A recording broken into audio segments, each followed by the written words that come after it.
మరొక బైబిల్ తరగతిలోనికి చేర్చి దేవుని మాటలు విని మన బ్రతుకులు బాగు చేసుకోవటానికి ఇచ్చే సమయాన్ని బట్టి దేవునికి మనందరి తరపున యేసుక్రీస్తు నామంలో కృతజ్ఞతాస్తుతులు చెల్లిస్తూ ప్రార్థన చేసి వాక్యాన్ని ధ్యానం చేద్దాం. గత వారంలో మత్తయి సువార్త 22వ అధ్యాయము 33 వరకు ధ్యానం చేసాం. 34వ వచనం నుండి మనం ఆలోచిద్దాం. ప్రార్థన.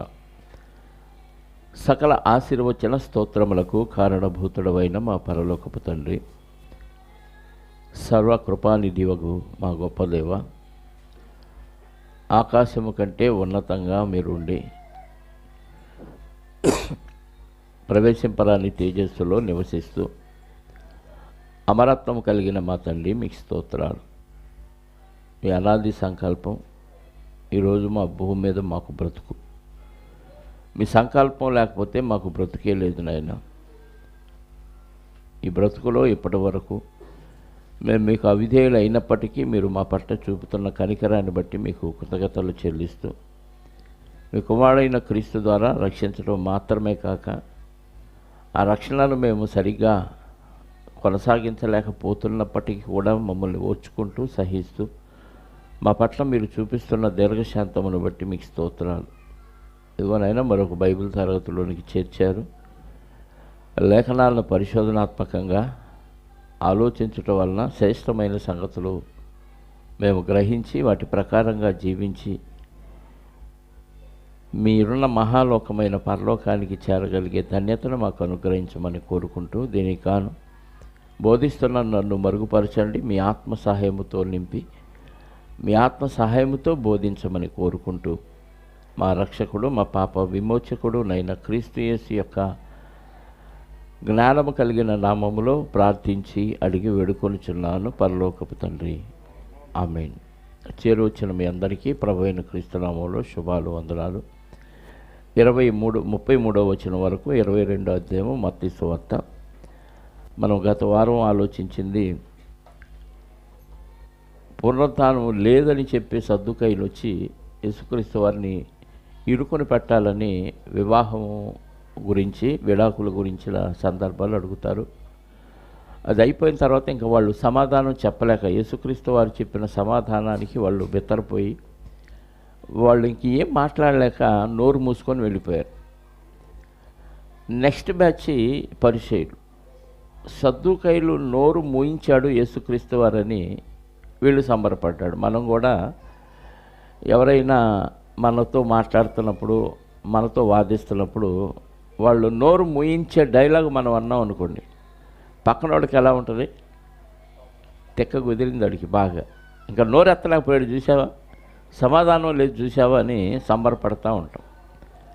ఆ నోరు మూయించినోడి కంటే పక్కనోళ్ళకి ఎక్కువ సంతోషం. పైగా వీళ్ళకి ఎప్పుడూ పడదు. వీళ్ళేమో పునరుత్థానం లేదు అంటారు సద్దుకయ్యులు, పరిసయ్యులేమో పునరుత్థానం ఉంది అంటారు. చనిపోతే బ్రతుకుందంటారు పరిసయ్యులు, చనిపోతే బతుకు లేదు, ఏమీ లేదు, అంతా ఇక్కడే అంటారు సద్దుకయ్యులు. కాబట్టి వ్యత్యాసం ఉంది, వీళ్ళిద్దరికి బోధలో నమ్మకాల్లో వ్యత్యాసం ఉంది కాబట్టి పడదు. కానీ యేసుక్రీస్తు వారిని ఇరికించే విషయంలో ఇద్దరు ఏకమవుతారు. మళ్ళీ ఇప్పుడు వాళ్ళని నోరు మూయించాడని చెప్పేసి ఇప్పుడు పరిసయ్యులు యేసుక్రీస్తు వారి దగ్గరకు వచ్చి సంబరంతో మనం అడిగే ప్రశ్నలకు ఎలా చెప్తాడు ఈయన సమాధానం? వాళ్ళు అడిగిన ప్రశ్నకి బలి చెప్పాడు, వాళ్ళు నోరు మూయించాడు. పునరుత్థానంలో పెళ్ళిళ్ళు ఉండవని, భార్యాభర్తల బంధం ఉండదని, అందరూ దేవదూతల వలె ఉంటారని చెప్పేసి నోరు మూయించాడు. ఇప్పుడు మనం అడిగే ప్రశ్నకి ఏం చేస్తారు చూద్దామని వీళ్ళు ఒక ప్రశ్నని యేసుక్రీస్తు వారి దగ్గరికి లేవనెత్తారు. చదువుదాం 34వ వచనం నుండి 22వ అధ్యాయము మత్తయి సువార్త. ఆయన సద్దుకయ్యుల నోరు మూయించనని పరిసయ్యులు విని కూడి వచ్చిరి. ఎందుకు వచ్చారు? ఎందుకు కూడి వచ్చారు? వాళ్ళు నోరు మూయించాడు. ఇప్పుడు మన నోరు మూయిస్తాడో లేదో చూద్దాం, మనమే ఆయన నోరు మూయిద్దామనే ఆలోచనతో యేసుక్రీస్తు వారి దగ్గరకు వచ్చారు. వారిలో వచ్చిన పరిసయ్యులలో ఒక ధర్మశాస్త్రోపదేశకుడు ఆయనను శోధించుచు, బోధకుడా, ధర్మశాస్త్రంలో ముఖ్యమైన ఆజ్ఞ ఏదని అడిగాను. ఎవరు అడిగింది? ధర్మశాస్త్రోపదేశకుడు. అంటే ధర్మశాస్త్రాన్ని ఉపదేశించేవాడు, అంటే బోధకుడు. ధర్మశాస్త్రోపదేశకుడు అడిగాడు. అంటే అందరూ వచ్చిన వాళ్ళలో చాలామంది బోధించేవాళ్ళు ఉన్నారు, అందులో ఒక వ్యక్తి అడిగాడు. ఏమని? ధర్మశాస్త్రంలో ముఖ్యమైన ఇంపార్టెంట్ అయిన ఆజ్ఞ ఏది అని అడిగాడు యేసుక్రీస్తు వారిని. అప్పుడు అందుకు ఆయన, నీ పూర్ణ హృదయముతోను, నీ పూర్ణ ఆత్మతోను, నీ పూర్ణ మనస్సుతోను నీ దేవుడైన ప్రభువును ప్రేమించవలెను అనున్నదియే. ఏంటంట ముఖ్యమైన ఆజ్ఞ ఏంటంట? దేవుణ్ణి ప్రేమించాలి. ఎలా ప్రేమించాలి? పూర్ణ హృదయము, పూర్ణ ఆత్మ, పూర్ణ మనస్సు. అంతేనా? పూర్ణ అంటే కంప్లీట్. ఇక్కడ పూర్ణ మనసుతో, పూర్ణ ఆత్మతో, పూర్ణ బలంతో దేవుణ్ణి ప్రేమించే వాళ్ళు ఒక్కడున్నారా? నేనున్నానని ఎవరిని చేయొద్దండి. ఎవరు లేరు. ముఖ్యమైన ఆజ్ఞని మనం ఏం చేస్తున్నాం? పాటించట్లా. పాటించలోడికి పరలోకం ఖచ్చితంగా రాదు. పాటించిన వాళ్ళకి పాఠాలు కూడా అనవసరం. రోజు రోజుకి విరక్తి కలుగుతుంది సంఘం మీద. ఈ వింటన్నా ఏమవుతున్నాయి అర్థం కావట్లా. దేవుడిని ప్రేమించడం అంటే ఊరికే దేవుడి దగ్గరకు వచ్చి భజన చేయటం కాదు. దేవుని ఆజ్ఞల ప్రకారంగా నడవటమే ఆయన ప్రేమించటం. ధర్మశాస్త్రోపదేశకుడు అడుగుతున్నాడు, ముఖ్యమైన ఆజ్ఞ ఏదో చెప్పంటే యేసుక్రీస్తు వారు వెంటనే చెప్పేశాడు. ఇదే విషయాన్ని మార్కు గారు కూడా మాట్లాడుతూ, మార్కు సువార్త లూకా గారి దగ్గరికి వెళ్దాం. 10వ అధ్యాయము లూకా సువార్త 25 నుంచి చదువుదాం. లూకా సువార్త 10వ అధ్యాయము 25వ వచనం. ఇదిగో ఒకప్పుడు ధర్మశాస్త్రోపదేశకుడు లేచి, బోధకుడా, నిత్య జీవమునకు వారసుడగుటకు నేనేమి చేయవలనని ఆయనను శోధించుచూ అడిగాడు. ఈయనేమడిగాడు? నిత్య జీవానికి వారసుడవటానికి నేనేం చేయాలి అని అంటే, ఇక్కడ అదే ఆజ్ఞను మళ్ళీ చెప్పాడు యేసుక్రీస్తు వారు. అందుకు ఆయన, ధర్మశాస్త్రమునందు ఏమి వ్రాయబడి ఉన్నది, నీవేమి చదువుచున్నావని అతన్ని అడుగుగా, అతడు, నీ దేవుడైన ప్రభువును నీ పూర్ణ హృదయముతోను, నీ పూర్ణ మనస్సుతోను, నీ పూర్ణ శక్తితోను, నీ పూర్ణ వివేకముతోనూ ప్రేమింపవలెను అన్నది. ఇక్కడ యేసుక్రీస్తు వారు ఆ ధర్మశాస్త్రోపదేశకుడికి ఏం చెప్పలేదు? ఈ వాక్యంలో ఉన్నదాన్ని అక్కడ యేసుక్రీస్తు వారు ఏం చెప్పాడు? ఈ వ్యక్తి ఏం చెప్తున్నాడు యేసుక్రీస్తు వారికి? ధర్మశాస్త్రంలో దేవుణ్ణి ప్రేమించటం అంటే ఏమేం చేయాలంట? పూర్ణ హృదయముతో, పూర్ణ మనస్సుతో, పూర్ణ శక్తితో, పూర్ణ వివేకముతో. ఈ వివేకముతో అనేది అక్కడ యేసుక్రీస్తు వారు చెప్పలేదు మత్తయి సువార్త. ఇక్కడ 4 విషయాలు చెప్పాడు లూకా గారు, అక్కడ 3 విషయాలు యేసుక్రీస్తు వారు చెప్పాడు. అంటే ఇది ఇంపార్టెంట్ వచనం. ఎక్కడుంది ధర్మశాస్త్రంలో ఈ వచనం? ద్వితీయోపదేశకాండం 6వ అధ్యాయము 5వ వచనం. ద్వితీయోపదేశకాండం 6వ అధ్యాయము 5వ వచనం. ద్వితీయోపదేశకాండం 6:5. నీ పూర్ణ హృదయముతోను, నీ పూర్ణ ఆత్మతోను, నీ పూర్ణ శక్తితోను నీ దేవుడైన యెహోవాను ప్రేమింపవలెను. అది మోషే గారి ధర్మశాస్త్రంలో రాశాడు. అదే ఇక్కడ కరెక్ట్గా ఈ వచనాన్నే ఇక్కడ యేసుక్రీస్తు వారు ధర్మశాస్త్రోపదేశకుడికి కోట్ చేస్తూ మాట్లాడారు. అలా మాట్లాడినప్పుడు వాళ్ళు ఏమన్నారు? ఇది ముఖ్యమైనదియు మొదటిదియు నై ఉన్నది ఉన్న ఆజ్ఞ. ఇది మొట్టమొదటి ఆజ్ఞ, ముఖ్యమైన ఆజ్ఞ, ఫస్ట్ ఆజ్ఞ అని యేసుక్రీస్తు వారు చెప్పేశాడు. 39. నిన్ను వలె నీ పొరుగువారిని ప్రేమింపాలను అను రెండవ ఆజ్ఞయు దాని వంటిదే. అంటే రెండవ ఆజ్ఞ ఒకటి ఉంది, అన్నీ కలిపి. రెండవ ఆజ్ఞ అంటే వెంటనే ఆజ్ఞది కాదు, మిగతా ఉన్న దానిలో సారమంతా తీసుకొని ఒక ఆజ్ఞగా చెప్పాడు. రెండవ దానిలో ఉన్నది ఏంటంట? నిన్ను వలె నీ పొరుగు వారిని ప్రేమింపాలను. ఇలాంటిదే అది అంటున్నాడు. అంటే దేవుణ్ణి ప్రేమించటం అనే ఆజ్ఞ ఎలాగో, పొరుగువారిని ప్రేమించటం అనే ఆజ్ఞ కూడా అలాంటిదే అంటున్నాడు. ఎలా కుదిరిద్ది? దేవుణ్ణి ప్రేమించటం అంటే ఏంటి? పొరుగువాడిని ప్రేమించటం అంటే ఏంటి?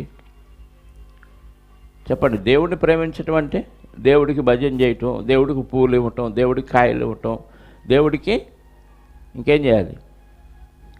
ఏదన్నా కొబ్బరికాయలు కొట్టడం, దేవుడి కోసం ఏదేదో కార్యక్రమాలు చేయటం. మరి నిన్ను వల్ల నీ పొరుగువారిని ప్రేమించటం అంటే అది ఇది ఒకటైద్దా? దేవుడిని ప్రేమించడం, పొరుగువారిని ప్రేమించడం ఒకటైద్దా?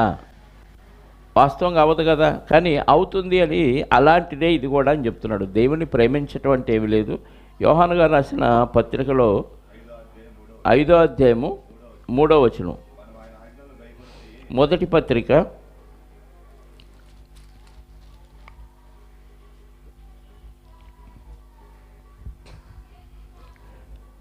'మనం ఆయన ఆజ్ఞలను గైకొనుటయే' 2 నుంచి చదవండి. మనము దేవుని ప్రేమించుచు ఆయన ఆజ్ఞలను నెరవేర్చువారమైతిమా దేవుని పిల్లలను ప్రేమించుచున్నాము అని దాని వలననే ఎరుగుదుము. అంటే దేవుణ్ణి ప్రేమించటం అంటే పూర్ణ హృదయంతో, పూర్ణ మనస్సుతో, పూర్ణ శక్తితో దేవుణ్ణి ప్రేమించటం అంటే ఏంటంటే అర్థం అంటే ఆయన పిల్లల్ని ప్రేమించడం. అంటే రెండూ ఒకటే,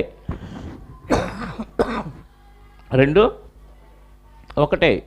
దేవుడిని ప్రేమించడం, దేవుడికి మనం ఏం చేయలేం.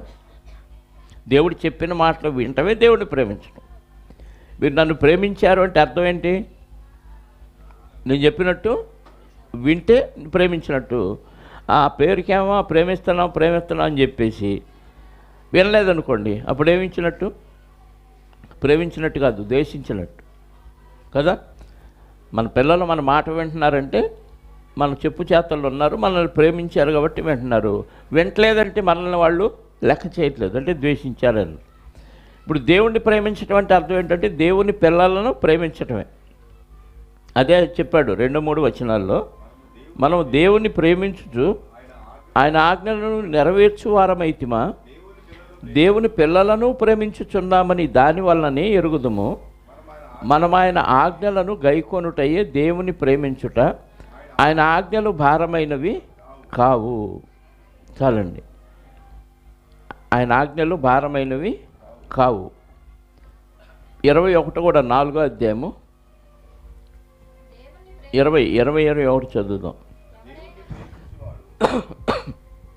దేవుని ప్రేమించేవాడు తన సహోదరుని కూడా ప్రేమింపవలనని ఆజ్ఞను మనం ఆయన వలన పొంది ఉన్నాము. 20 కదా. ఎవడైనాను నేను దేవుని ప్రేమించుచున్నానని చెప్పి తన సహోదరుని ద్వేషించిన ఎడల అతడు అబద్ధికుడగును. తాను చూచిన తన సహోదరుని ప్రేమింపని వాడు తాను చూడని దేవుణ్ణి ప్రేమింపలేడు. ఎలా ప్రేమింపగలడు? దేవుని ప్రేమించువాడు తన సహోదరుని కూడా ప్రేమించవలెను. అలెనను ఆజ్ఞను మనం ఆయన వలన పొంది ఉన్నాం. చూడని కనపడిన దేవుడిని ప్రేమించలేనివాడు, ప్రేమించేవాడు సహోదరుని కూడా ప్రేమిస్తాడు. కనపడే సహోదరుని ప్రేమించకుండా నేను దేవుడిని ప్రేమిస్తున్నానని చెప్తే ఎలా నమ్ముతాం కదా. ఇప్పుడు జరుగుతున్న కార్యక్రమాలను బట్టి మనం దేవుడిని ప్రేమిస్తున్నామా లేదనేది మనకు అర్థమైపోద్ది. జరుగుతున్న కార్యక్రమాలు కనపడకుండా నేను నా మనసులో నాకు దేవుడు అంటే చాలా భక్తి ఉంది, చాలా విశ్వాసం ఉంది, చాలా విధేయత ఉంది, నేనేం చేస్తున్నానో నాకు దేవుడికి తెలుసులే అని చెబితే ఇది తప్పించుకునే డైలాగు. తల్లిదండ్రులకి పిల్లల పట్ల ప్రేమ ఉంటే ఏం జరిగిద్ది చెప్పండి? ఏం జరిగిద్ది? పిల్లలకు కావలసినవన్నీ చూస్తారు, వాళ్ళ కనీస అవసరాలన్నా తీరుస్తారు. ప్రేమ లేదు అనటానికి వాళ్ళకి ఏమీ చూడరు, పట్టించుకోలేదు అంటే ఏమీ లేదు, ప్రేమ లేదు అని అర్థం. అలాగే దేవుడిని ప్రేమిస్తున్నామంటే అర్థం ఏంటి? కనపడాలి. ఏం కనపడాలి? క్రియలు కనపడాలి. తోటి వారిని ప్రేమిస్తున్నట్టు కనపడాలి. ప్రేమించడం అంటే వాళ్ళ అవసరాలు తీర్చాలి, వాళ్ళకి వాక్యం చెప్పాలి, కనీస అవసరాలు మన శాయశక్తులా తీర్చడానికి ప్రయత్నం చేయాలి. ఇవేమీ చేయకుండా నాకు భలే విశ్వాసం ఉంది అని అంటే క్రియలు లేని విశ్వాసం మృతం, చచ్చిపోయినట్టు. విశ్వాసం ఉంది అని డైలాగులు చెప్పడం ముఖ్యం కాదు, కానీ విశ్వాసాన్ని కనపరచడం ముఖ్యం. కాబట్టి దేవుణ్ణి ప్రేమిస్తున్నానని కనపడే సహోదరుని ద్వేషిస్తే లేదా కనీసం ప్రేమించకపోతే కూడా అది దేవుడి మీద మీకు ప్రేమ లేదు అని అర్థం. ఈజీగా చెప్పకనే చెప్పినట్టుగా అర్థమైపోద్ది. కాబట్టి మొట్టమొదటి ఆజ్ఞ ముఖ్యమైన ఆజ్ఞ ఏదంటే దేవుణ్ణి పూర్ణ హృదయంతో, పూర్ణ మనస్సుతో, పూర్ణ శక్తితో ప్రేమించాలి. పూర్ణ వివేకంతో కూడా ప్రేమించాలంటే నీ తెలివితేటలు అన్నీ కలిపి దేవుడు పని కోసం వాడాలి. దేవుడి పని ఏంటి? తోటి వారిని రక్షించడమే దేవుడి పని. ఎవరు వచ్చారో ఎవరు రాలేదో పట్టించుకోకుండా మనం వచ్చామా, కూర్చున్నామా, వెళ్ళిపోయామా అని అంటే అది దేవుడిని ప్రేమించడం అవ్వదు, పొరుగు వారిని ప్రేమించడం అవ్వదు. మనం ఎవరిని ప్రేమించట్లేదు. పారంపర్య ఆచారంగా సిట్టు, స్టాండు, గో అండి, కమ్ అంటే వస్తున్నాం, పోతున్నాం, కూర్చుంటున్నాం, నిలబడుతున్నాం. ఇంకంతకు మించి మనం చేయగలిగింది ఏమీ లేదు. దేవుణ్ణి ప్రేమించట్లేదని ఈ మన క్రియలను బట్టి మనకు అర్థమవుతుంది. కానీ ధర్మశాస్త్రోపదేశకుడికి తెలిసే యేసుక్రీస్తు వారిని ఇరికించాలని అడిగాడు. ఆ వచనంలో అదే ఉంది చూడండి. శోధించుచు అడిగాడు కదా, 35వ వచనంలో ఆయన శోధించుచు అడిగాడు. ఇక్కడ లేవీకాండం ఒకసారి చూద్దాం. నిన్ను వలె నీ పొరుగు వారిని ప్రేమించాలి అనేది 19వ అధ్యాయము 28వ వచనం. లేవీకాండం 19వ అధ్యాయము 28వ వచనం. 19:28.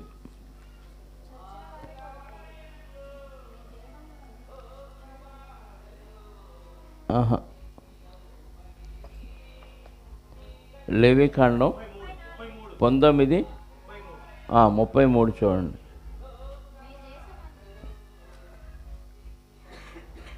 మీ దేశమందు పరదేశి నీ మధ్య నివసించున్నప్పుడు వారిని బాధింపకూడదు.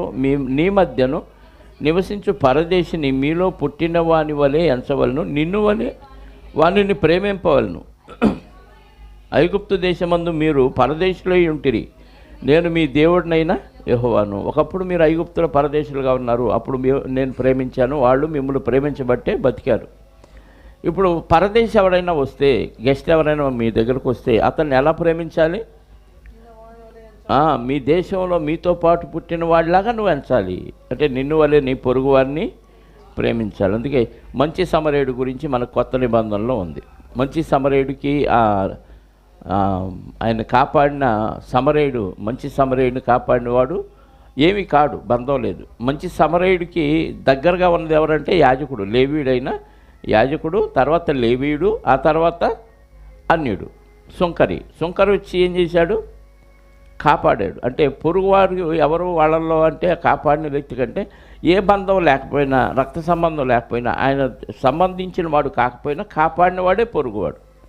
కాబట్టి బయట వ్యక్తిని మనలాగా మనం ఎలా ప్రేమించుకుంటున్నామో మనల్ని అలాగా బయట వ్యక్తిని కూడా ప్రేమించిన వాడే వాక్యానుసారంగా నడుస్తున్నవాడు, అతను దేవుణ్ణి ప్రేమించినవాడు. దీన్ని బట్టే ఒక సామెత సూక్తి పుట్టింది, మానవ సేవయే మాధవ సేవ అని పుట్టింది. ఇప్పుడు మాధవ సేవ పక్కన పెట్టి మానవ సేవే చేస్తూ ఉన్నారు. అంటే భక్తి లేదు వీళ్ళకి. దేవుడు అంటే భయం భక్తి లేకుండా తోటి వారిని కేవలం దేవుడు చెప్పాడు కాబట్టి ఈ మనుషులకి కావలసిన వస్తువులన్నీ ఇస్తున్నారు. ఈ ఇచ్చే విషయంలో వీడు ఆత్మీయమైద్దో గమనించట్లా. దేవుడు ఏం చెప్పాడు? నిన్ను వల్ల నీ పొరుగు వారిని ప్రేమించు అన్నాడు. ప్రేమించటం అంటే అవసరాలు మాత్రమే తీర్చటమా? ప్రేమించటం అంటే అన్నీ చూసుకోవటం ప్రేమించడం. అన్నిట్లో ఇంపార్టెంట్ ఏదంటే ఆత్మ. ప్రతి వ్యక్తి శరీరానికి కావలసిన అవసరాలు తీర్చి మానవ సేవయే మాధవ సేవ అన్నారు. బాగుంది. ఎందుకంటే నిన్ను వలె నీ పొరుగు వారిని ప్రేమించు అన్నాడు. ఆ ప్రేమించు అనే దానిలో అంతర్లీనంగా మరొక అర్థం ఉంది. నువ్వు అనే వ్యక్తి ఎవరంటే ఆత్మవు, శరీరం కాదు. నీవు అంటే ఎవరంటే ఆత్మవు. యెహెజ్కేలు గ్రంథం 3వ అధ్యాయము 19వ వచనంలో ఒక మాట ఉంటుంది, లేదా 21వ వచనం కూడా చూడండి. యెహెజ్కేలు గ్రంథం 3వ అధ్యాయము 19. అయితే నీవు దుర్మార్గుని హెచ్చరిక చేయగా అతడు తన దుర్మార్గము నుండి, దుష్క్రియల నుండి మరలని ఎడల అతడు దోషమును బట్టి మరణమును కానీ నీవు అనగా ఆత్మను, నీవంటే ఎవరంటే ఆత్మ. నీవంటే ఎవరు? నువ్వు తప్పించుకుంటావు. నిన్ను వల్ల నీ పొరుగు వాడిని ప్రేమించంటే నువ్వెవరు? ఆత్మవి. ఆత్మ మరొక ఆత్మను ఏం చేయాలి? ప్రేమించాలి. ఆత్మను ప్రేమించడం అంటే ఈ ఆత్మ ఎక్కడికి వెళ్ళకుండా కాపాడాలి? నరకానికి వెళ్ళకుండా కాపాడాలి. ఈ ఆత్మీయమైన విషయాల్లో తెలియక కేవలం శరీరానికి సంబంధించినవి మాత్రమే ఇచ్చేసి మానవ సేవే మాధవ సేవ అని పక్కకు తీసుకెళ్ళిపోయారు. మరి ఆత్మ ఏమైంది? వాడికి కావలసినవన్నీ భూమి మీద బతకడానికి సకల సౌకర్యాలు ఇచ్చి దేవుడు చెప్పాడు కాబట్టి సహోదరుని ప్రేమించడమే దేవుడిని ప్రేమించడం అన్నాడు. కానీ ఆత్మ విషయం, ఆత్మ నరకానికి వెళ్ళిపోతుందే. కావలసినవన్నీ ఇచ్చాడు, ఆత్మ మాత్రం ఆత్మకు కావలసిన ఆహారం ఇవ్వాల. ఆత్మ నశించిపోయే పరిస్థితిలో ఉంది. కాబట్టి శరీరమును ఆత్మను కలిపి ప్రేమించటమే నిన్ను వల్ల నీ పొరుగువారిని ప్రేమించటం. ఓన్లీ శరీరానికి కావలసినవి ఇచ్చేసి మానవ సేవే మాధవ సేవ అనకూడదు. ఆత్మ కూడా వాక్యం అందించి ఆత్మ నరకానికి పోకుండా కాపాడటమే నిన్ను వల్ల నీ పొరుగువారిని ప్రేమించటం అని మనం అర్థం చేసుకోవాలి. దేవుడిని ప్రేమించటం అంటే పొరుగువారిని ప్రేమించటం. పొరుగువారిని ప్రేమించటం అంటే వాళ్ళ శరీర సంబంధమైన అవసరాలన్నీ తీర్చటం. అంత మాత్రమే కాక ఆత్మకు సంబంధించిన అవసరాలు కూడా తీర్చటం. అంటే ఆత్మీయంగా వాళ్ళు క్రీస్తులోనికి వచ్చే విధంగా, ఆ వ్యక్తి మారే విధంగా, బాప్తిసం తీసుకొని ఆత్మను శుద్ధి చేసుకునే విధంగా మనం వాళ్ళకి సహాయం చేయటమే, వాక్య సహాయాన్ని చేయటమే పొరుగువారిని ప్రేమించటం. అర్థమైందా? శరీరానికి కావలసినవి ఇవ్వాలి, ప్లస్ ఆత్మకు కావలసిన ఆహారం, ఆత్మకు కావలసిన దాహాన్ని కూడా మనం ఇవ్వాలి. ఇది నిన్ను వల్ల నీ పొరుగువారిని ప్రేమించటం అనే దానిలో ఉన్న అంతర్లీనంగా ఉండాలి. ఎందుకంటే దేవుడు ఆత్మ కాబట్టి, ఆత్మలుగా మనల్ని శరీరాల్లో కన్నాడు కాబట్టి మనం శరీరాన్ని మాత్రమే కాకుండా ఆత్మలను కూడా ప్రేమిస్తూ దానికి కావలసినవి ఇవ్వటమే నిన్ను వల్లే నీ పొరుగువారిని ప్రేమించటం. ఓకే, నెక్స్ట్ ఎన్నో వచనం? 40వ వచనం. ఈ 2 ఆజ్ఞలు ధర్మశాస్త్రము అంతటికి ప్రవక్తలకు ఆధారమై ఉన్నవని అతనితో. ఈ 2 మోస్ట్ ఇంపార్టెంట్. ఎందుకంటే దేవుణ్ణి ప్రేమించడం అంటేనే నిన్ను వల్లే నీ పొరుగువారిని ప్రేమించడం. ప్రేమిస్తే నరహత్య చేయడు, 10 ఆజ్ఞలు ఉంటాయి కదా మనకి. నరహత్య చేయడు, వ్యభిచారం చేయడు, దొంగతనం చేయడు, ఇంకా అబద్ధ సాక్ష్యం పలకడు, పొరుగువానిది ఏది ఆశించడు, నీ తల్లిదండ్రులను సన్మానించు. ఇవన్నీ పొరుగువారికి నష్టం కలగకుండా చెయ్యకూడనివి. తల్లిదండ్రులను సన్మానించడం అనేది చేయాల్సిందైనా మిగతా నీ చూసావా? పొరుగువారిని భార్యనైనను, ఆయన గాడిదనైనను, ఆయన దాసులైనను దేన్ని ఆశించకూడదు అనేది. ప్రేమిస్తే ఆశించు, ప్రేమిస్తే హత్య చేయు, ప్రేమిస్తే అబద్ధవాడవు, ప్రేమిస్తే అబద్ధ సాక్ష్యం చెప్పు, ప్రేమిస్తే దొంగతనం చెయ్యవు. ఇవన్నీ చెయ్యవు. ఎందుకు చెయ్యవు అంటే ప్రేమించావు కాబట్టి. అంటే ఆ ఒక్క ఆజ్ఞలో ఇవన్నీ ఇంక్లూడ్ అయి ఉన్నాయి, ఇమిడిపోయి ఉన్నాయి. అర్థమైందా? దేవుని ప్రేమించటం అంటే చెప్పండి, పొరుగువారిని ప్రేమించటం. పొరుగువారిని ప్రేమిస్తే ప్రేమించిన వాళ్ళకు ద్రోహం చేస్తామా? ప్రేమించిన వాళ్ళకి అన్యాయం చేస్తామా? ప్రేమించిన వాళ్ళతో అబద్ధాలు ఆడతామా? ప్రేమించిన వాళ్ళ మోసం చేస్తామా? ప్రేమించిన వాళ్ళని చంపుతామా? ప్రేమించిన వాడిది ఆశిస్తామా? ఇవన్నీ చేయము. ఎందుకు చేయము? ప్రేమించాం కాబట్టి కదా. దేవుడు కూడా మన నుంచి ఏం ఆశించట్లా, ప్రేమించాడు కాబట్టి మన కోసమే తన కుమారుణ్ణి సైతం ఇచ్చేశాడు. ప్రేమిస్తే ఇస్తాడే తప్ప పుచ్చుకోడు. అందుకే పుచ్చుకొనుట కంటే ఇచ్చుట ధన్యమన్నాడు యేసుక్రీస్తు వారి ద్వారా. కాబట్టి ప్రేమిస్తే ఇస్తాడు, తిరిగి పుచ్చుకోడు. కాబట్టి మనం నిన్ను వల్లే నీ పొరుగు వారిని ప్రేమించడం అంటే ఇన్ని ఉన్నాయి. అంటే ఒక వ్యక్తికి నష్టం రాకుండా మనం ప్రయత్నించాలి, మన పని మనం చేయాలి. వాళ్ళకి లాభం వచ్చేదే చేయాలి తప్ప తోటి వారికి నష్టం వచ్చే ఏ పని చేయడో. లోకమంతా ఎలా ఉందంటే జనం ఏమైనా అయిపోని మనం బాగుంటే చాలు. అందుకే కల్తీ పుట్టింది. లోకంలో ఏం పుట్టింది? కల్తీ. ఎక్కడ కల్తీ లేదు చెప్పండి? ఎందుకు కల్తీ చేస్తున్నారు? దానివల్ల అనారోగ్యాలు వస్తాయి, మనుషులందరికీ నష్టం జరుగుతుందని తెలిసి కూడా. ఎందుకంటే స్వార్థం ఎందుకు వచ్చింది? దేవుడు తెలియదు కాబట్టి. దేవుడిని ప్రేమిస్తే ఆటోమేటిక్గా ఎదుటివాడికి నష్టం రాకుండా ఉంటాడు. కాబట్టి కల్తీ చేయడు. కల్తీ చేస్తున్నాడంటే వాళ్ళకి ఏం తెలియదు? దేవుని ప్రేమ తెలియదు. అలాంటి వాళ్ళకి తెలియచేసే బాధ్యత మన మీద ఉంది. కాబట్టి నిన్ను వల్లే నీ పొరుగువారిని ప్రేమించటంలో సువార్త ప్రకటన ఉంది. వాళ్ళ అవసరాలు తీర్చాల్సిన బాధ్యత ప్రతి క్రైస్తవురాల మీద ఉంది. ధర్మశాస్త్రం మొత్తం కలిపిన ఇదే సారం. అర్థమైందా? దేవుడిని ప్రేమించడం, నిన్ను వల్లే నీ పొరుగు వాళ్ళు, రెండు కలిపితే ప్రేమ ఉంది. ప్రేమ ఉంటే ద్రోహం ఉండదు, అన్యాయం ఉండదు, అక్రమం ఉండదు, హత్య ఉండదు, దోపిడీ ఉండదు, వ్యభిచారం ఉండదు, అబద్ధ సాక్ష్యం ఉండదు, ఏముండవు. అంతా మంచిగా జరిగింది. కాబట్టి ప్రేమలో ఇన్ని పాజిటివ్స్ ఉన్నాయి. కాబట్టి నెగిటివ్ అనేది అసలు లేనే లేదు. ధర్మశాస్త్రం, ప్రవక్తల గ్రంథాలు, వచనాలన్నిటికీ ఈ రెండు వచనాలే ఆధారం అని చెప్పాడు యేసుక్రీస్తు వారు. నెక్స్ట్ 41 నుంచి, ఒకప్పుడు పరిచయులు కూడి ఉండగా, అంటే ఈ సందర్భం అయిపోయింది, వాళ్ళు వెళ్ళిపోయారు, ఇక మాట్లాడలా. ఎందుకంటే ముఖ్యమైన ఆజ్ఞ ఏదనగానే పూర్తిగా డీటెయిల్స్ ఇచ్చాడు కాబట్టి యేసుక్రీస్తు వారు ఇంకా సైలెంట్ అయ్యి వెళ్ళిపోయారు. మరొక సందర్భంలో పరిచయులు కూడుంటే ఈయనే వాళ్ళ దగ్గరికి వెళ్ళాడు. ఇప్పుడు జరిగిన విషయం ఏమో ఈయన దగ్గరికి వాళ్ళు వచ్చారు శోధించడానికి. ఇప్పుడు పరిచయులు కూడి ఉండగా యేసుక్రీస్తు వారే వాళ్ళ దగ్గరికి వెళ్ళాడు. ఒకప్పుడు పరిచయులు కూడి ఉండగా యేసు వారిని చూచి, క్రీస్తుని గురించి మీకేమి తోచుతున్నది? ఆయన ఎవని కుమారుడని అడిగాను. వారు ఆయనను దావీదు కుమారుడని చెప్పిరి. యేసుక్రీస్తు వారి గురించి ఏమనుకుంటున్నారు మీరు అని వాళ్ళని అడిగారు. ఎవరిని? సద్దుకాయలనా పరిచయులనా? పరిచయులను అడిగారు. వాళ్ళే కదా ఇప్పుడు ఇరికించాలని వచ్చింది. అడిగితే ఆయన ఎవరనుకుంటున్నారంటే దావీదు కుమారుడు అంటున్నాడు. అయితే నేను ఒక ప్రశ్న వేస్తాను, మీరు సమాధానం చెప్పండి అన్నాడు. దావీదు గారు అన్న ఆ మాటని ఇక్కడ వాళ్ళకి చెప్పాడు యేసుక్రీస్తు వారు. ఏమని? 43, అందుకు ఆయన, అలాగైతే నేను నీ శత్రువులను నీ పాదముల కింద ఉంచు వరకు నీవు నా కుడిపార్శ్వంలో కూర్చుండుమని ప్రభువు నా ప్రభువుతో చెప్పెను అని దావీదు ఆయనను ప్రభు అని ఆత్మ వలన ఎలా చెప్పుచున్నాడు? ఏమన్నాడు? దావీదు గారు అన్నాడంట, నేను నీ శత్రువుల్ని నా పాదముల కింద ఉంచు వరకు నీవు నా కుడిపార్శ్వంలో కూర్చుండమని ప్రభువు నా ప్రభువుతో. ఇక్కడ ప్రభు ఎవరు? నా ప్రభు ఎవరు? దావీదు గారు చెప్పారు, ప్రభువుతో చెప్పాడు. ప్రభువుతో చెప్పిన మాట నా ప్రభువుతో చెప్పాను అంటున్నాడు. అర్థమైంది? ఇద్దరు ప్రభువులు ఉన్నారు, ఒక దావీదు గారు ఉన్నారు, ముగ్గురు ఉన్నారు. ముగ్గురు మధ్య జరిగిన డిస్కషన్ ఏంటంటే, ముగ్గురు మధ్య ఏం జరగలేదు, కానీ దావీదు గారే ప్రభువు ద్వారా ప్రభువుకు చెప్పాడంట. అంటే తండ్రి అయిన దేవునికి యేసుక్రీస్తు ద్వారా ఒక విషయాన్ని దావీదు గారు చెప్పారు.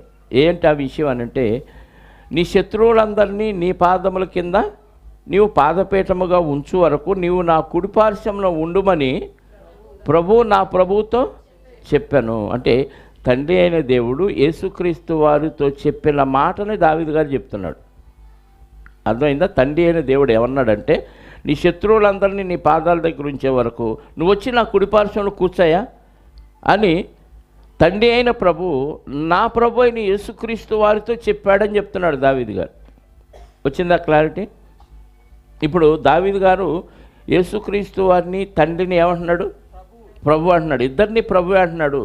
ప్రభు అయితే కొడుకు ఎట్టవుతాడు? ఇప్పుడు యేసుక్రీస్తు వారి గురించి మేమేమనుకుంటున్నారు, మీరేమనుకుంటున్నారంటే, ఏముందా ఆయన దావీదు కుమారుడు కదా అన్నారు. చక్కమని సమాధానం చెప్పాడు. ఎందుకు? లేఖనాలన్నీ దావీదు కుమారుడుగా ఆయన పుడతాడు అనేది మనకి తెలుసు. యేసుక్రీస్తు వారు జన్మించినప్పుడు కూడా దేవదూత వచ్చి ఏం చెప్పాడు? లూకాసు వార్త 1వ అధ్యాయం, ఆయన దావీదు సింహాసనం వద్ద కూర్చుండి యుగ యుగములు వెళ్తాడనే మాట దేవదూత వచ్చి మరియమ్మ గారితో చెప్పారు.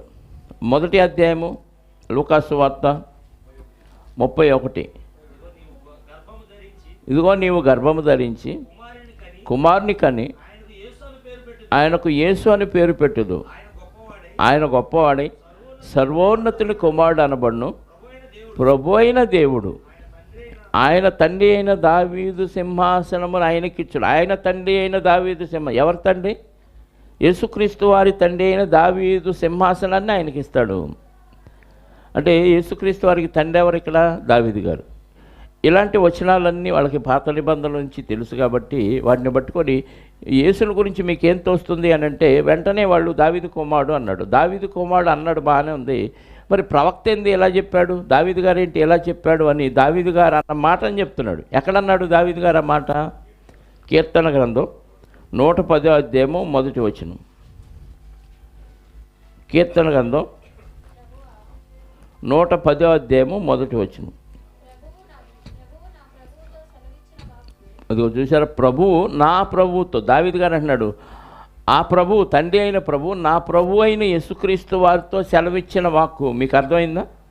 తండ్రి అయిన ప్రభువు నా ప్రభు అయిన యేసుక్రీస్తు వారు, ఇలా పెట్టుకొని చదివితే మీకు క్లారిటీ వచ్చింది. చెప్పాడు, ఏం చెప్పాడు? నేను నీ శత్రువులను నీ పాదములకు పీఠముగా ఉంచు వరకు, చేయు వరకు నా కుడిపార్శ్వములో కూర్చుండుము, నా కుడిపార్శ్వమున కూర్చుండుమని చెప్పాడు. యేసుక్రీస్తు వారు కూడా జీవించిన కాలంలో చెప్పాడు. 26వ అధ్యాయము మత్తయి సువార్తలో అని చెప్పిన మాట ఒకసారి చదవండి. 64వ వచనం, 24వ అధ్యాయము 26, 64. ఇది మొదలుకొని మనుష్య కుమారుడు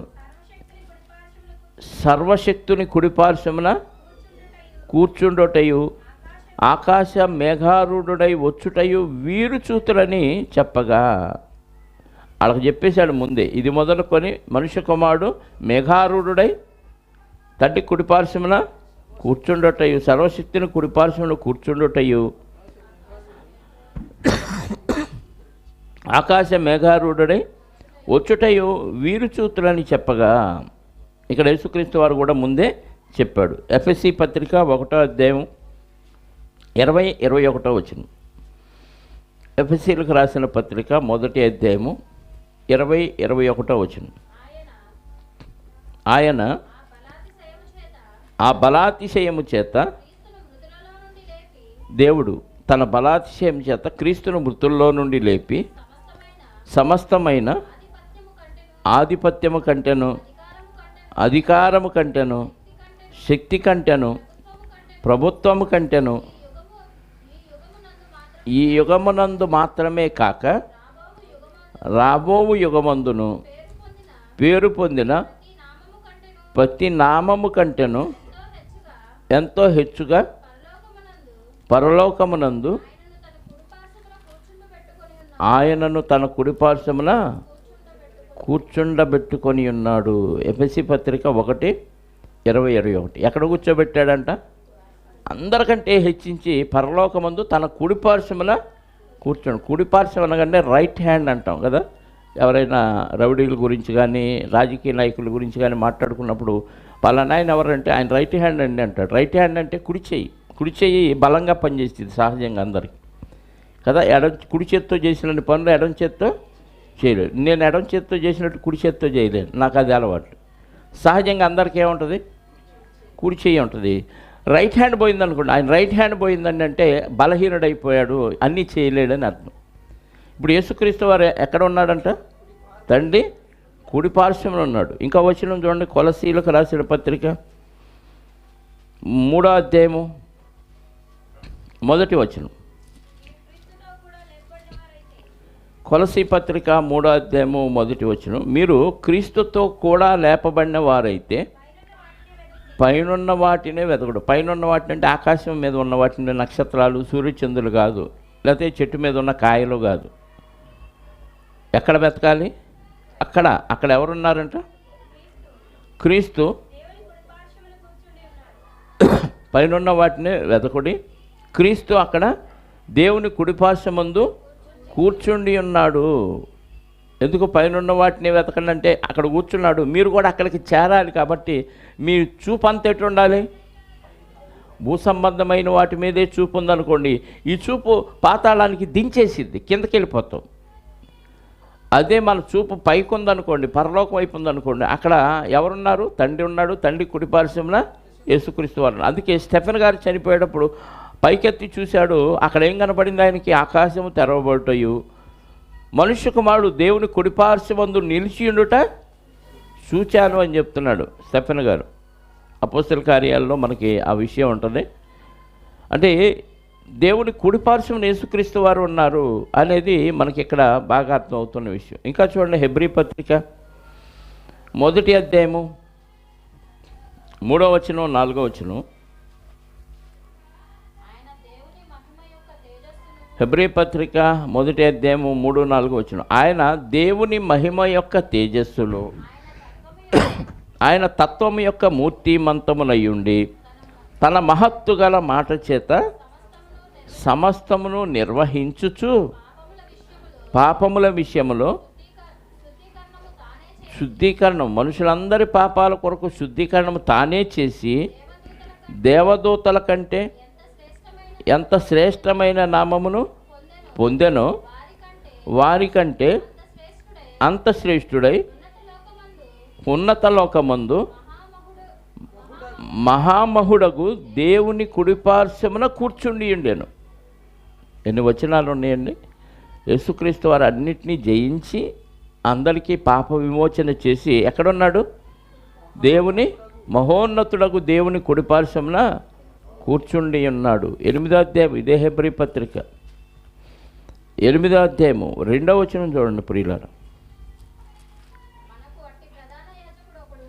మనకు అట్టి ప్రధాన యాజకుడు ఒకడు ఉన్నాడు, ఆయన పరిశుద్ధాలయమునకు అనగా మనుష్యులు కాక ప్రభువే స్థాపించిన నిజమైన గుడారమునకు పరిచారకుడై ఉండి పరలోకమందు మహామహుని సింహాసమునకు కుడిపార్శ్వమున ఆసీనుడయను.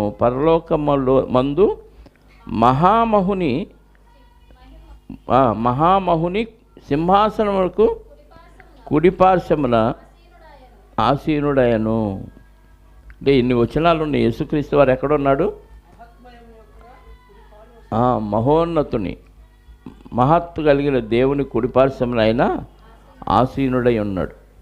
ఆ విషయాన్ని ఇక్కడ యేసుక్రీస్తు వారు ప్రస్తావించారు. ఇప్పుడు దావీదు గారికి యేసుక్రీస్తు వారు ఏమవుతాడు? కుమారుడు అన్నాడు. కానీ దావీదు గారు యేసుక్రీస్తు వారిని ఏమని పిలుస్తున్నాడు? ప్రభు అంటున్నాడు. కొడుకు ప్రభు ఎలా అవుతాడు? ఈ ప్రశ్న ఎవరికి వేశాడు? పరిచయులకి వేశాడు. పరిచయులకి ఈయన మరి కొడుకైతే ప్రభువా అని ఎందుకు అంటాడు? ప్రభు నా ప్రభువుతో సెలవిచ్చాడు అని చెప్తున్నాడు. నా ప్రభువుని దావీదు గారు అంటే దావీదు గారికి యేసుక్రీస్తు వారు కొడుకు ఎలా అవుతాడు అని వాళ్ళని ప్రశ్నించలేకే వాళ్ళు దెమ్మ తిరిగిపోయింది, మాట్లాడలేకపోయారు.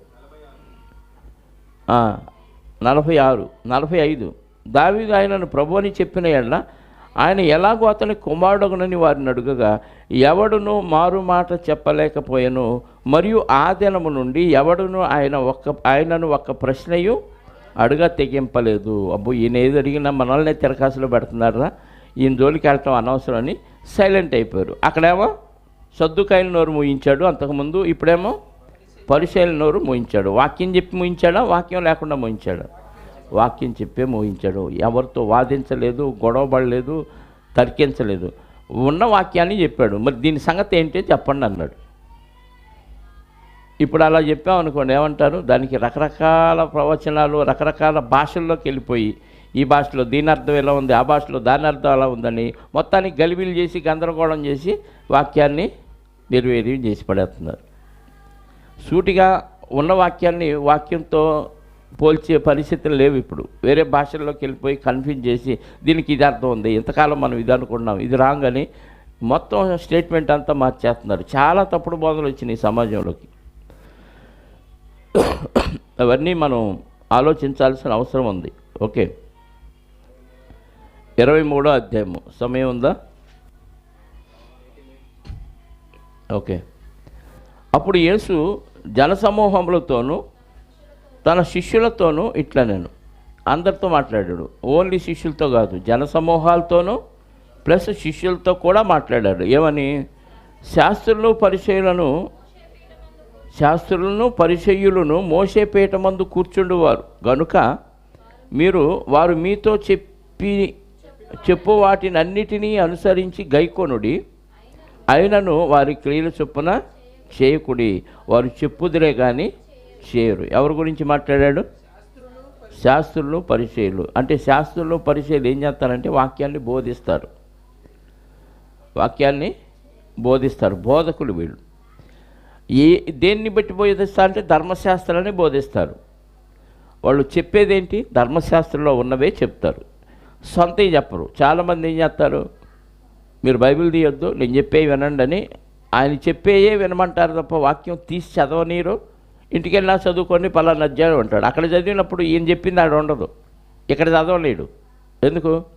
చదివితే గుట్టు బయటకు వచ్చింది. ప్రశ్నించేవాళ్ళు కూడా ఉండరు కాబట్టి బైబిల్ తీయకుండా కథలు చెప్పేసి ఇది ఇంతే అని చెప్పేస్తారు, గుడ్డిగా నమ్మేసి వెళ్ళిపోతారు. గుడ్డి విశ్వాసులు అయిపోయారు, గుడ్డి గొర్రెలు అయిపోయారు విశ్వాసులు చాలామంది చాలా సంఘాల్లో అయ్యగారు ఏం చెప్తున్నాడో ఎవరికి తెలియదు. వచ్చామా, కూర్చున్నామా, విన్నామా, వెళ్ళిపోయాం. అయ్యగారు అది చేయండి అంటే అది చేస్తారు, ఇది చేయమంటే ఇది చేస్తారు. వాళ్ళు చెప్పినవన్నీ చేస్తారు, కానీ ఏం చెప్పారో వాక్యానుసారంగా మనం ఏం చేయాలో చెప్పరు. అది మాత్రం వాళ్ళకి తెలీదు. వాక్యాన్ని మాత్రం అర్థం కాకుండా చెప్పేస్తారు, కథలు చెప్తారు, బాగా కథలు గుర్తుంటాయి. అందుకే వాళ్ళు చెప్పేది వాక్యంలో అలా ఉందా లేదా మనం చూసుకోవాలి. మీరేమి వినుచున్నారో జాగ్రత్తగా చూసుకోండి అంటాడు యేసుక్రీస్తు వారు సైతం మార్కు సువార్త 4వ అధ్యాయంలో. చూసారా? మార్కు 4:24 అనుకుంటే చూడండి ఒకసారి. మరియు ఆయన మీరేమి వినుచున్నారో జాగ్రత్తగా. ఎందుకు చూసుకోవాలంటే చెవులతో విన్నది వాక్యంలో అలా లేకపోతే తేడా వచ్చింది. చున్నైనా పళ్ళైనా మారిస్తే వాక్యంలో బోధలో తేడా వచ్చింది. అపవాదిగాడు చిన్న మెలిక పెడతాడు, ఆ మెలికతోనే వాక్యాన్ని మార్చేస్తాడు. యేసుక్రీస్తు వారి గురించి ఆయన 40 దినాలు శ్రమలు అనుభవించిన అయిపోయిన తర్వాత వచ్చినప్పుడు ఏమన్నాడు? నువ్వు ఇక్కడ నుంచి దూకు, ఈ దేవాలయం మీద నుంచి దూకు, నిన్ను కాపాడటానికి నీ దేవదూతలు వచ్చి చేతులతో ఎత్తి పట్టుకుంటారు అనే మాటని వాక్యంలో ఉంది. కానీ చిన్న మెలికబెట్టి ఒక లైన్ ఎత్తేసాడు. చూస్తారా? అదే మత్తయి సువార్త ప్రారంభంలోనే ఉంటుంది, లేదా లోకాల్లోనే ఉంటుంది, 4వ అధ్యాయము.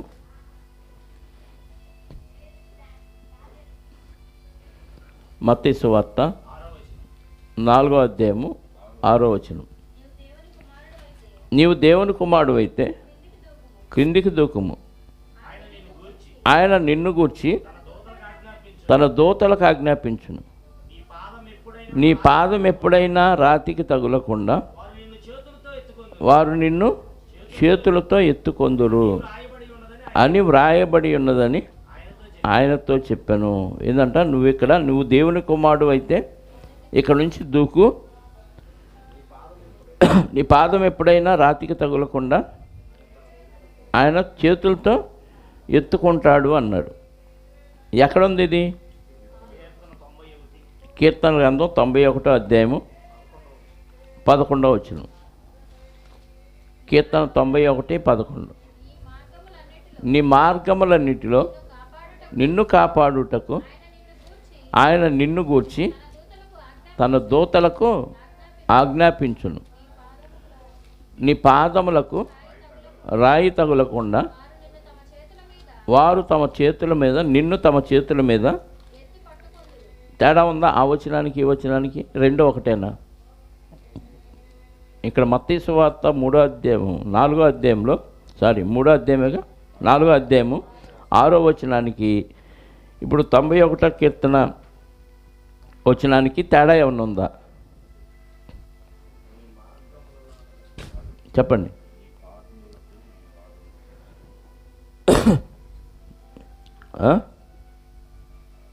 ఏం లేదా?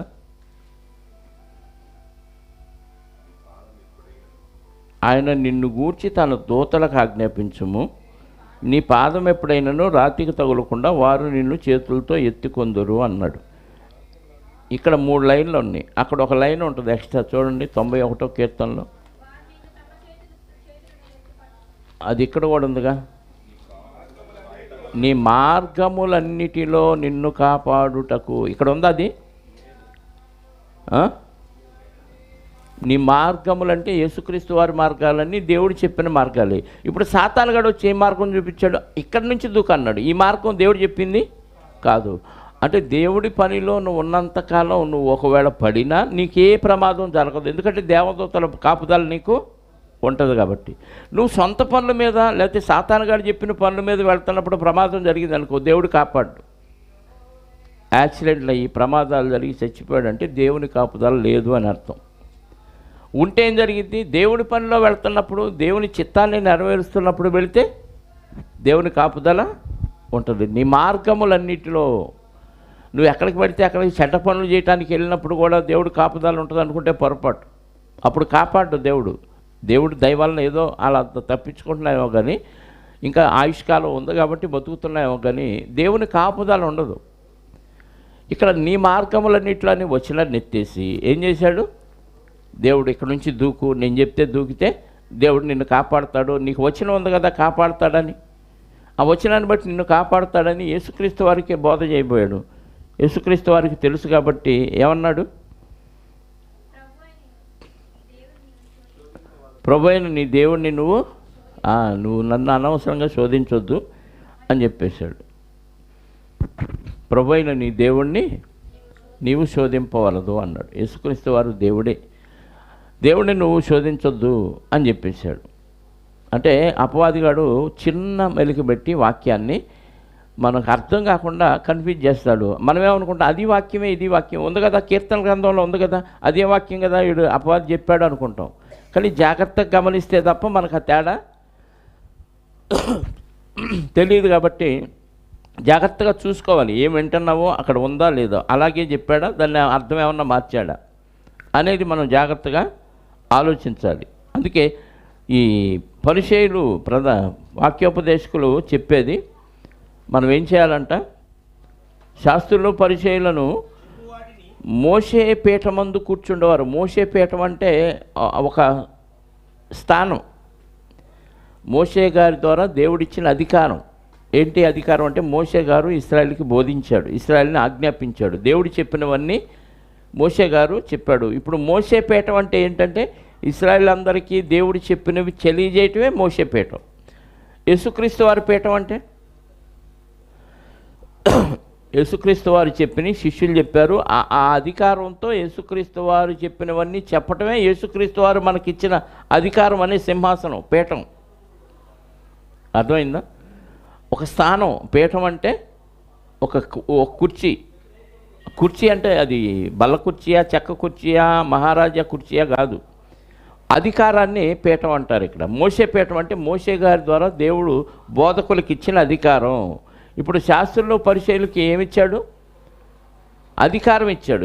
ఎవరి అధికారం? మోషే గారికి ఇచ్చిన అధికారం వీళ్ళకు కూడా ఇచ్చాడు. కాబట్టి ఈ శాస్త్రులు పరిచయులు ఏం చేస్తారంటే మోషే గారికి ఇచ్చిన అధికారాన్ని బట్టి వీళ్ళు కూడా అధికారం తీసుకొని బోధిస్తారు. ఏం బోధిస్తారు? ధర్మశాస్త్రంలో ఉన్నది బోధిస్తారు. ఇప్పుడు ధర్మశాస్త్రంలో ఉన్నది చెబితే పాటించాలా వద్దా? పాటించాలి. వాళ్ళు చెప్పింది ధర్మశాస్త్రంలో ఉంటే మీరు పాటించండి. కానీ వాళ్ళు ప్రవర్తించే ప్రవర్తనను బట్టి మీరు వారి క్రియల చొప్పున మీరు చేయకూడదు. ఎందుకంటే వాళ్ళు చెబుతారు తప్ప వాళ్ళు చేయరు. అంటే పాటించకుండా బోధించే వాళ్ళు ఉన్నారా సమాజంలో? చాలామంది ఉన్నారు.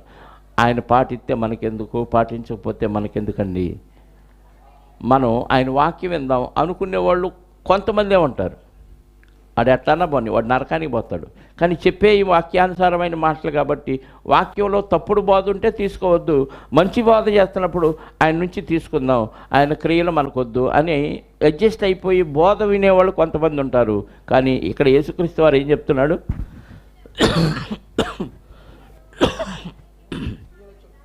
వారు చెప్తారు తప్ప చేయరు. వారి క్రియల చొప్పున మీరు అస్సలు చేయొద్దు. వాళ్ళకి ఇచ్చిన అధికారం కరెక్టే, వాళ్ళు చెప్పే బోధ కరెక్టే, కానీ వాళ్ళు ప్రవర్తించరు కాబట్టి అబ్బో బోధ కూడా ప్రవర్తించట్లేదు కాబట్టి మనం ఎంత ఆఫ్టర్ ఆల్ అని మీరు అలా ప్రవర్తించొద్దు. వాళ్ళని మాదిరిగా మీరు తీసుకోవద్దు. పాటించేవాడిని మాదిరిగా తీసుకోండి. పాటించని బోధకులు ఉంటే వాళ్ళని మాదిరిగా మీరు అస్సలు తీసుకోవద్దు. వాళ్ళు చెప్పిన వాక్యాన్ని మీరు వినండి. వాక్యం మంచిదే, అది మిమ్మల్ని కాపాడుతుంది కాబట్టి వాక్యం వినండి, వాళ్ళని మీరు అనుసరించవద్దు అని చెప్తున్నాడు యేసుక్రీస్తు వారు. మోయశక్యము కాని భారమైన బరువులు కట్టి మనుషుల భుజం మీద వారు పెట్టుదులే కానీ తమ వేలితోనైనను వాటిని కదిలింపనొల్లరు. అంటే నువ్వు పాటించలేనివి, చెయ్యలేనివి క్రియలు మనుషుల మీద మోపుతారు. అదేముందిరా సింపుల్గా, ఏముంది, లేపు అవతల పడాయి, ఈజీగా వెళ్ళిపోద్ది అంటాడు. వీడు అసలు ఏళ్ళతో కూడా దాన్ని కదిలీడంట. కొంతమంది చెప్తారు కదా, అదేముందిరా ఈ ఊరకనే అయిపోద్ది చెయ్యి అంటాడు. అందరి వల్ల అయిద్దా కొన్ని పనులు? అవో. కానీ చెప్పేవాడు ఏం చెప్తాడు? అదేముంది ఈజీగా అయిపోద్ది చెయ్యి అంటాడు. చేసేవాడికి తెలిసిద్ది భారం. అలాగే వాడు భరించలేని భారాన్ని వాళ్ళ భుజాల మీద పెడతారు. కానీ వీడు మాత్రం వేలుతో కూడా ఆ భారాన్ని మోయరు. ఈయన మోసి కదా చూపిస్తాడు. మీకు ఏ కోర్స్ అయినా ట్రైనింగ్ అయ్యేటప్పుడు కోచ్ ఏం చేస్తాడు? చూపిస్తాడా? చేసి చూపిస్తాడా? డ్రిల్ మాస్టర్ ఉన్నాడు, ఎక్సర్సైజులు ఎలా చేయాలో చేపిస్తాడా? 1-10 సార్లు చేసిన తర్వాత ఒకడిని నిలబెట్టి లీడర్గా ఇదిగోరా వీడు చెప్పినట్టు వినండి అంటాడు. పొద్దాకలు ఆయనే చేయడు, అందరికీ చెప్తాడు. అందరిలో బాగా నేర్చుకున్న వాడిని లీడర్గా పెట్టి వీడు చేతులు ఎత్తే మీరు ఎత్తాలి, పక్కకు చాపితే చాపాలని డ్రిల్ మాస్టర్ ముందు చేసి ఆడికి నేర్పించి వాళ్ళకి నేర్పుతాడు. ఏ కోర్స్ అయినా సరే ప్రాక్టికల్గా వాళ్ళు చేసి మనకు చూపించి నేర్పిస్తారు. అలాగే ఈ శాస్త్రులు పరిచయాలు కూడా చేసి పాటించి నేర్పించాలి. కానీ వీళ్ళు చేయట్లేదు, పాటించట్లేదు. కానీ వాళ్ళ మీద మాత్రం మీరు చేయాల్సిందే ఖచ్చితంగా, లేకపోతే శాపగ్రస్తులైపోతారని దేవుని భయాన్ని బట్టి వణికిస్తున్నారు వాళ్ళని. కాబట్టి వాళ్ళని మీరు అస్సలు మాదిరిగా తీసుకోవద్దు. వాళ్ళు చెబుతారు తప్ప చేయరు. కాబట్టి మోయ శక్యము కాని బరువులు వాళ్ళు మనుషుల భుజాల మీద పెడతారు, కానీ వేలితో కూడా దాన్ని అస్సలు కదిలించరు. చాలామంది అంతే చెప్తారు, ఇదే ఉందరా పాటించడం సింపుల్ అంటారు. కానీ పాటించడం చాలా కష్టం. ఇది మానేసుకో అయిపోద్దిగా, ఇది చేసే అంటారు. కానీ చేసేవాడికి అర్థమైంది. ఇప్పుడు మానేసి చెప్పాలి. ఎప్పుడో విన్నాను, గాంధీ గారి దగ్గరికి ఒక ఆయన వాళ్ళ కొడుకుని తీసుకొచ్చాడంట గాంధీ గారు జీవించిన కాలంలో. ఎందుకంటే మా వాడికి బెల్లం అంటే భలే ఇష్టం అండి, ఎన్ని చెప్పినా వాడు బెల్లం తింటాం మానేయట్లేదు, మీరు పెద్దోళ్ళు కదా మీరు చెప్తే వింటారని తీసుకొచ్చానంటే ఆయన వాడి పిల్లోడి వైపు చూసి, ఎలా బెల్లం అంటే ఇష్టమేనంటే బాగా ఇష్టం అండి అన్నాడంట. సరే 1 వారం ఆగి తీసుకురా అన్నాడంట. ఈయన కోపం వచ్చింది. ఎవరికి? పిల్లవాడి తండ్రికి. ఎందుకంటే అరే తినబాకరా, మంచిది కాదు, ఎక్కువ తింటే ఏదైనా అనర్థం అని ఏదో మంచి మాట చెబుతాడు పెద్ద ఆయన కదా అని తీసుకొస్తే ఏం మాట్లాడకుండా వారం ఆగి రమ్మంటున్నాడు ఎందుకు అని కోప్పటి రొసలాడుతూ వెళ్ళిపోయాడంట. సరే ఎందుకైనా మంచిది వారం ఆగి తెమ్మన్నాడు కాబట్టి వారం ఆగి తీసుకొద్దామని వారం ఆగి తీసుకొస్తే అరే బెల్లం తింటాం మానే అని చెప్పాడంట ఆ రోజు గాంధీ గారు. ఈ మాట ఏదో ఆ రోజు చెప్పొచ్చు కదా, ఈ వారం ఆగి రమ్మని ఈరోజు చెప్తాడు ఏందని ఇంకా కోపం పెరిగింది. అప్పుడు ఆపుకోలేక మనం ఏది ఆపుకోలేం కదా కోపం వస్తే. గాంధీ గారిని అడిగేసాడు, ఏమయ్యా పెద్ద అయినా మీరు ఏదో పెద్ద మనిషి అడిగి బుద్ధి చెబుతారని తీసుకొస్తే వారం ఆగి వచ్చి అదేదో పోయిన వారం చెప్తే అయిపోయేది కదా, మళ్ళీ వారం ఆగి రమ్మని ఈ మాట ఈరోజు ఎందుకు చెప్తున్నారంటే అప్పుడు అన్నాడంట గాంధీ గారు, బెల్లం అంటే నాకు కూడా ఇష్టం, నేను కూడా తెగ తింటాను, నేను మానేయగలనా లేదని వారం రోజులు టెస్ట్ చేశాను, నేను మానేయగలిగాను, కాబట్టి వీడు కూడా మానేయగలడు అని నాకు నమ్మకం తిరిగింది కాబట్టి మానేయరా సింపుల్ అని చెప్పాను అన్నాడు. అర్థమైందా పాఠం? అంటే మనం పాటించి మానేసి ఎదుటోడికి చెప్పొచ్చు, అదేముందరా పెద్ద సమస్య ఉంది మానేయటం, ఇప్పుడు తాగుడు అలవాటు ఉంది ఏముంది అని అంటే వాడికి అర్థం కాదు. ఒకప్పుడు నాకు ఉంది, నేను ఇలా ప్రభువులోకి వచ్చి మానేసానని చెప్తే అంటే మానేసాను కాబట్టి చెప్పగలుగుతున్నాను మానేయచ్చు, ఇది ఈజీయే అని. కానీ ఈ శాస్త్రుల పరిచయాలు ఏం చేసేవాళ్ళు, వాళ్ళు ఏది మానేయరు, అన్నీ చేసుకుంటూ పోతారు. సింపుల్ ఇది మీరు చేసేయండి అంటాడు. ఆడు మోసేవాడికి తెలిసిద్ది ఆ భారం. అదే చెప్తున్నాడు యేసుక్రీస్తు, మోయశక్యము కానీ భారములు వారు భుజాల మీద మోపుతారు కానీ తమ వేలితోనైనను దాన్ని కదిలింపనొల్లరు. మిగతా భాగం దేవుని చిత్తమైతే వచ్చే వారం మాట్లాడుకుందాం. ప్రార్థన చేసుకుందాం. క్రీస్తు యేసునందు మమ్మలను అత్యధికంగా ప్రేమించిన మా పరలోకపు తండ్రి, కీర్తనీయుడవు, ప్రేమామయుడవు, దయాళుడవు, కనికరము కృప కలిగిన మా గొప్ప దేవ మీకు స్తోత్రాలు. ఇగో తండ్రి, మత్తయి సువార్తలో అలనాడు మీ కుమారుడైన యేసుక్రీస్తు వారిని ఎంతోమంది శోధకులుగా వచ్చి శోధకుడి తరపున, శోధకుడే డైరెక్ట్గా వచ్చాడు, కానీ శోధకుడి తరపున వచ్చిన పరిసయ్యులు, సద్దూకాయులు, శాస్త్రులు ఇలాంటి వారు ఎందరో ఆయన శోధించడానికి ఎన్నో విషయాల్లో ఆయన్ని ప్రశ్నలు వేసి ప్రశ్నల వర్షం కురిపించి ఎన్నో ఇబ్బందులకు గురి చేద్దాం అనుకున్నారు. కానీ మీ కుమారుడు ధర్మశాస్త్రాన్నే ఇచ్చినవాడు కనుక తండ్రి, ఆయన ధర్మశాస్త్రంలోని అనేకమైన అద్భుత విషయాలు, వాళ్ళకి తెలియని విషయాలు వాళ్ళకి తెలియచేసి వారు నోరు మూయించాడయ్యా. ఇదిగోనైనా ఈరోజు మేము కూడా శాస్త్రులు పరిచయాల వలె ఉండక వాక్యాన్ని స్వీకరించి పాటించి ఇతరులకు బోధించే సామర్థ్యాన్ని, అలవాటును మాకు చేయమని కోరుకుంటూ, తండ్రి ఎంతో దూర ప్రాంతాల నుంచి మీ బిడ్డలు వాక్యం కొరకు వచ్చారు. సురక్షితంగా వారిని వారి కుటుంబాలకు చేర్చండి. మీ కాపుదలను వారి పట్ల ఉంచండి. ఇదిగోనైనా సంఘాన్ని మీ చిత్తమైతే బలపరచండి. సంఘము రోజు రోజుకి బలహీనపడుతుంది, బుద్ధిహీనులుగా మారిపోతున్నారు.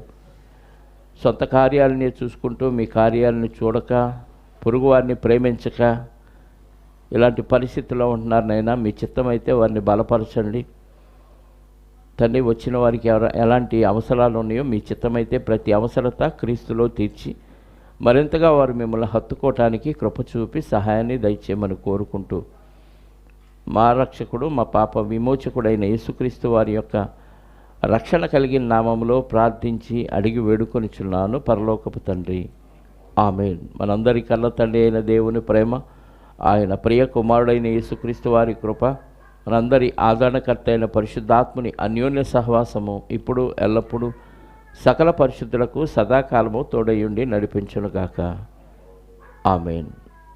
అందరికీ యేసుక్రీస్తు నామములో శుభాలు, వందనాలు.